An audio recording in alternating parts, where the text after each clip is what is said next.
আসসালামু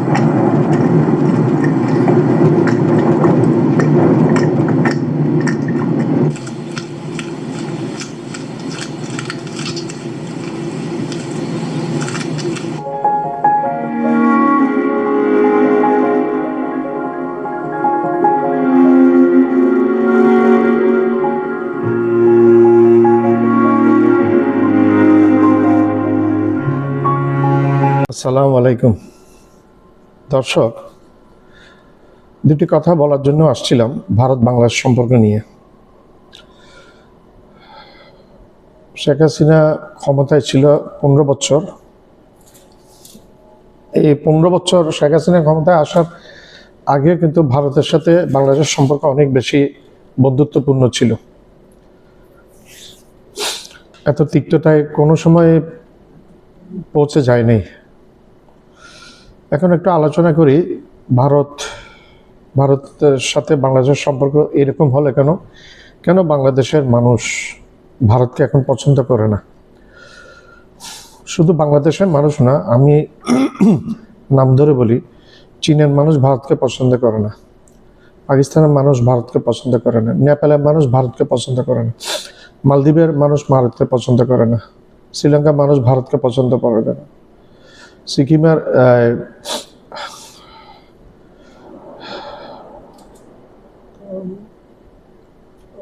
মায়ানমারের মানুষও ভারতকে খুব একটা পছন্দ করে না। তারপর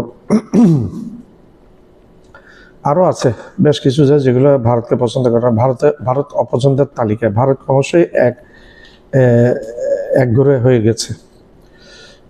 দর্শক, এখন একটু আলোচনা করি ভারত।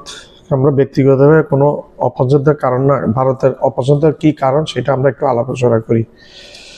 1 নম্বরে আসেন, বাংলাদেশের উপর ভারতের দাদাগিরি, প্রতিবেশীদের উপর ভারতের দাদাগিরির প্রভাব। এই দাদাগিরির অবৈধ প্রভাব বিস্তার করা, দাদাগিরি দেখিয়ে অবৈধ প্রভাব বিস্তার করতে সচেষ্ট হওয়া। 2 নম্বরে আসুন, স্বাধীনতার পর থেকে সীমান্তে বাংলাদেশিদেরকে অনবরত হত্যা করা, গুলি করে, বিএসএফ করতে গুলি করে হত্যা করা, এবং বিগত 15 বছর শেখ হাসিনা সরকার থাকতে এগুলোর কোনো প্রতিবাদ না করা। এইটাতে ভারতের আরও স্পর্ধা অনেক বেড়ে গেছিল। কিন্তু ডক্টর মোহাম্মদ ইউনূস সাহেবের ক্ষমতায় আসার পর থেকে গুলির বদলে গুলি জবাব দিচ্ছে। স্বৈরাচারী হাসিনাকে ভারতকে বাংলাদেশের মানুষ অপছন্দের আরেকটি কারণ, স্বৈরাচারী হাসিনাকে বাংলাদেশের মানুষ পছন্দ করে না। সেই স্বৈরাচারী হাসিনাকে 15 বছর অবৈধভাবে গায়ের জোরে ভারত ক্ষমতায় রেখেছে। ভারতের গায়ের জোরে দিনে ভোট, রাতে করে অবৈধ ইলেকশন করে, তারপর ডামি প্রার্থী দিয়ে আগের দিন ভোটের বাক্স পুড়িয়ে 15 বছর ভারতে সাহায্য করেছে ক্ষমতায় থাকার জন্য। এগুলোকে বৈধতা দিয়েছে ভারত, যেটা বাংলাদেশের মানুষ পছন্দ করে নাই। বাংলাদেশে বিগত 15 বছর একটি সুস্থ নির্বাচন হইতে দেয় নাই ভারতের এবং ভারত সরকার। এগুলোতে বাংলাদেশের মানুষ অনেক বিরূপ হয়ে গেছে ভারতের প্রতি। বাংলাদেশকে সামরিকভাবে শক্তিশালী হতে না দেওয়া, বাংলাদেশকে সামরিকভাবে শক্তিশালী হতে দেয় নাই ভারত কখনো। এটা স্বাধীনের পর থেকেই চলে আসছে। না সেনাবাহিনী শক্ত করতে দিয়েছে, না নৌবাহিনী শক্ত করতে দিয়েছে, না বিমান বাহিনী শক্ত করতে দিয়েছে। খালেদা জিয়ার সময় বিজিবি প্রচুর বিএসএফকে হত্যা করেছিল, যার প্রতিফল নিয়েছে শেখ হাসিনা ক্ষমতায় আসার 18 দিনের মাথায় বিডিআরের 56 জন চৌকস সেনাবাহিনী অফিসারকে মেরে ফেলে ভারতের মেরে ফেলেছে। বাংলাদেশকে সামরিকভাবে শক্তিশালী হতে নাও দেয়, আমি একটু আগে উল্লেখ করেছি। না সেনাবাহিনীকে শক্তিশালী হতে দিয়েছে, না বিমান বাহিনীকে, না নৌবাহিনীকে। কোনো ফাইটার প্লেন কিনতে দেওয়া হয়নি, ফ্রিগেট কিনতে দেওয়া হয়নি। জোর করে চট্টগ্রাম বন্দর এক ধরনের দখলে নেওয়া এবং তাদের অবৈধ মাল তারা বিনা শুল্কে, বিনা চেকিংয়ে বাংলাদেশের ভিতর দিয়ে পশ্চিমবাংলা, কলকাতায় নিয়ে যাওয়া, এগুলো বাংলাদেশের মানুষ পছন্দ করেনি।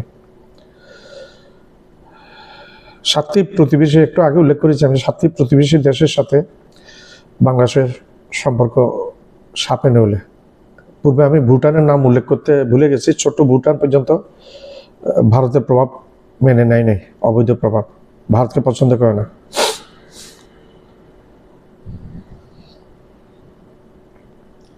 পতিত স্বৈরাচার হাসিনাকে বাংলাদেশের কাছে ফেরত নাও দেওয়া, 1400 মানুষ খুনের সাথে জাতিসংঘ হিসেবে, কিন্তু বেসামরিক হিসাবে, সরকারি হিসাবে 2000-এর উপর 2200 মানুষ ছাত্র হত্যার নেপথ্যে কারিগরি শেখ হাসিনার হুকুমে এই হত্যাকাণ্ডগুলো চলেছে। ভারতের ভিতর থেকে হাসিনাকে দিয়ে ক্রমাগত বাংলাদেশ বিরোধী উস্কানি দেওয়া, অডিও ক্লিপ ছাড়া এবং এগুলি বন্ধ না করা, বাংলাদেশে বারবার অনুরোধ সত্ত্বেও এগুলি বন্ধ না করা। বাংলাদেশে এই পর্যন্ত 3বার চিঠি দিয়েছে ভারত হাসিনাকে ফেরত দেওয়ার জন্য, কিন্তু ভারত কোনো উত্তর দেয়নি। পরিশেষে সবশেষে নাকি অজিত দোভালের সাথে, প্রতিরক্ষা উপদেষ্টা অজিত দোভালের সাথে, জাতীয় নিরাপত্তা উপদেষ্টা, আমাদের জাতীয় নিরাপত্তা উপদেষ্টা ডক্টর খলিলুর রহমানের সাথে বৈঠক হয়েছে, সেখানেও ফেরত চেয়েছিল, কিন্তু ভারত বলেছে নাকি হাসিনাকে ফেরত দিবে না। স্বরাষ্ট্রমন্ত্রী আসাদুদ্দিন, সাবেক স্বরাষ্ট্রমন্ত্রী ঢাকার কসাই আসাদুদ্দিন কামালকে ফেরত দিবে।